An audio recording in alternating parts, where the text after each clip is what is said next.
So this series is one of my favorite for strengthening the rotational muscles of the hip.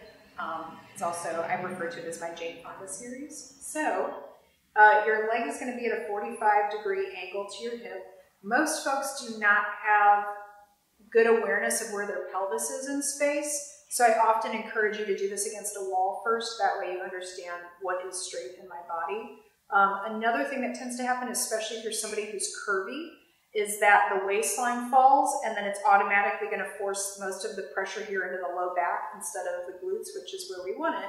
So you can take your hand and reach your waistline long, and then you might feel like the bottom side of your core becomes a bit more activated. So the feet are together, and then all you're going to do is rotate the thigh upward towards the ceiling. And note that as Emily's doing this, her whole body isn't torquing open. This is staying stable, and it's just the knee that's moving. Another thing that I commonly see is that people really grip through their feet, and if you tighten your feet, you're actually not going to find the true integrity of the glute activating. So once you can do a few of these, let's say 10, then I think you're ready to kind of progress into a deeper or harder version, and that is the ankles up in the air, and then you can rotate the thigh upward, same thing. Same notation though about the feet staying relaxed. And then lastly is you can then integrate a band.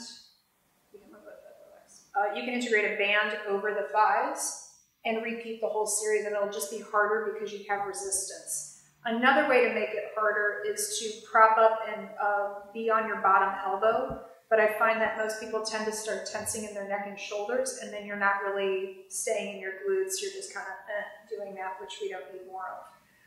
Two other ways to make this a little bit more challenging and to kind of work some slightly different muscles is bringing your legs into 90 degrees.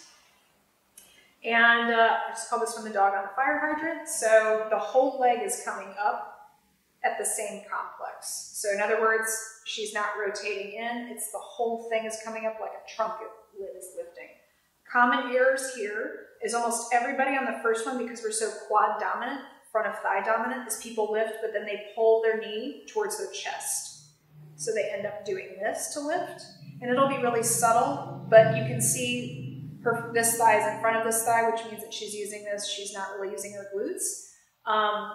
Another common error is that that knee falls and that the ankle goes higher when we went both at the same time. So you may want to play with flexing that top foot, so pulling the toes towards your knee, and then lifting and seeing if that helps.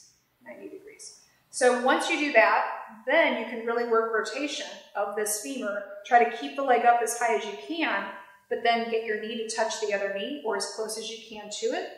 So you should really feel like this is pivoting deep inside of your pelvis, and then the opposite happens.